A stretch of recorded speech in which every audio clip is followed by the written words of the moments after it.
इस वीडियो को देखने के बाद आपके मुंह से यही निकलने वाला है, क्योंकि अब आने वाले समय में आपको श्रीलंका जाने के लिए श्रीलंका के वीजा की जरूरत नहीं पड़ने वाली।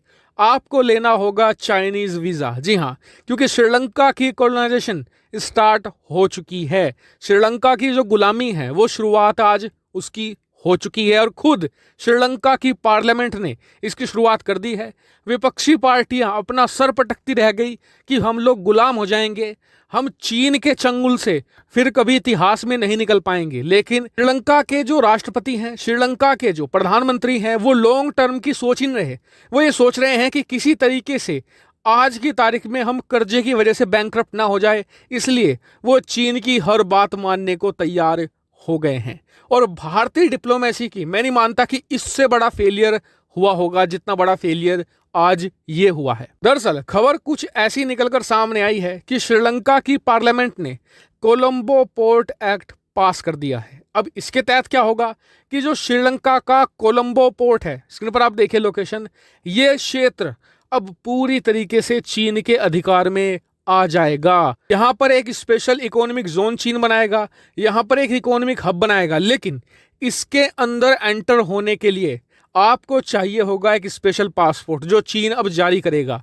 यानी कि एक तरीके से चीन का ये राज्य हो जाएगा श्रीलंका के अंदर ही। यहां तक कि जो करेंसी है वो भी पूरी तरीके से चीन की युआन ही यहां पर डोमिनेट करेगी। हालांकि चीन ने कहा है कि दुनिया की सारी करेंसी इस क्षेत्र में चलेगी, लेकिन हम सभी को पता है कि यहाँ पर चीन अपना प्रभुत्व ही बनाकर रखेगा। फिर इसके बाद क्या होगा, जैसे ये इकोनॉमिक जोन बनेगा, यहाँ पर चाइनीज लोगों का आना शुरू हो जाएगा। जो पैसे वाले अमीर हैं वो यहाँ पर जमीन खरीदना शुरू करेंगे और धीरे धीरे ये पूरी कॉलोनाइजेशन, ये पूरा क्षेत्र बढ़ता बढ़ता पूरे श्रीलंका में फैल जाएगा और श्रीलंका पूरी तरीके से एक लिटरली प्रोविंस, एक राज्य बन जाएगा चीन का। और अगर आप ये सोच रहे हैं कि ये ऐसा कुछ नहीं होगा, सिर्फ कोलंबो तक ही तो दिया है, आगे कहां बढ़ेगा, लेकिन आपको बता दूं कि कोलंबो पहला नहीं है।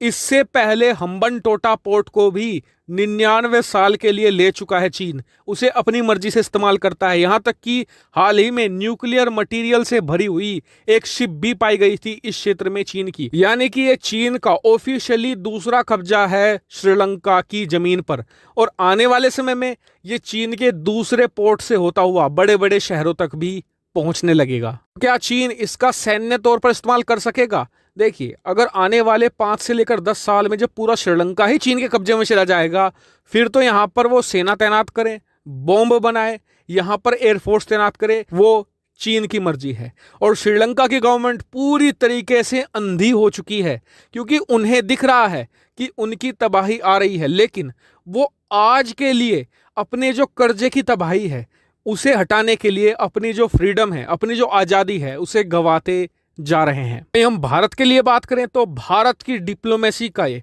मैं नहीं मानता कि इससे बड़ा फेलियर कुछ होगा। ये सबसे बड़ा फेलियर है। क्या भारत इसे रोक सकता था? तो 2 तरीके थे। पहला तरीका है पैसे देकर चीन का जो कर्जा है उसे वापस करवा सकता था, और भारत कर भी रहा था। धीरे धीरे भारत पैसे दे रहा था श्रीलंका को कि आप चीन का कर्जा चुका दीजिए, लेकिन श्रीलंका को कुछ ज्यादा ही जल्दी थी। हालांकि अब आप कहेंगे कि जी, जब श्रीलंका की सरकार पैसे से भी नहीं मान रही तो भारत सरकार यहां पर क्या कर लेती? तो इस पर आता है दूसरा ऑप्शन जो अमेरिका अपनाता है। क्या कहता है अमेरिका? दरअसल एक घटना हुई थी, मैं आपको दिखाता हूं। एक देश है समोआ आइलैंड्स, यहां पर पड़ता है, ये रहा। अमेरिकन समोआ भी इसे कहा जाता है। यहां की सरकार पर जितना टोटल कर्जा था ना, उसका 40% चीन का था। यह देश चुका नहीं पा रहा था। तो हुआ क्या, यहाँ पर जो चीन की सरकार है उसने समोआ आइलैंड की सरकार से कहा कि जी आप हमें यहाँ पर एक सैन्य बेस बनाने दीजिए। सरकार ने कहा कि जी बना लो। अमेरिका को पता चला, अमेरिका के हाथ पैर फूल गए। क्यों? उसका कारण है इसकी लोकेशन। ये रहा समोआ आइलैंड, ठीक है। यहाँ से आप अमेरिका की लोकेशन देखिए कितना नज़दीक है। साथ ही अमेरिका का जो ये देखिए हवाई आइलैंड्स, यहाँ पर अमेरिका का सबसे आधुनिक सैन्य अड्डा मौजूद है आज की तारीख में। तो इसे भी खतरा था। इसके अलावा गुआम को भी काफ़ी खतरा था। तो ऐसे में अमेरिका ने क्या कहा कि जी हमें नहीं पता आप कर्जा कैसे चुकाएंगे, लेकिन हम आपको ये बता रहे हैं कि अगर यहाँ पर चीन का नेवल बेस या एयर बेस कुछ भी बन गया तो आपका जीना मुहाल हो जाएगा, क्योंकि हम तो चीन को रोकने के लिए आएंगे ही आएंगे। ऐसे में ना चीन का इसमें कुछ बिगड़ना है ना हमारा, लेकिन आपका देश पूरी तरीके से बर्बाद हो जाएगा अगर एक छोटा सा भी कॉन्फ्लिक्ट हो गया हो। और इस धमकी का असर देखिए जो समोआ की सरकार है उसने अगले दिन ही चीन के साथ ये सौदा रद्द कर दिया। और ना तो अमेरिका ने ये कहा कि जी हम आपके देश में इन्वेस्टमेंट करेंगे, ना ये कहा कि हम आपका कर्जा चुकाएंगे। ये कर्जा समोआ आइलैंड अब किसी ना किसी तरीके से चुकाएगा। ये समोआ की टेंशन है, ये अमेरिका की टेंशन नहीं है।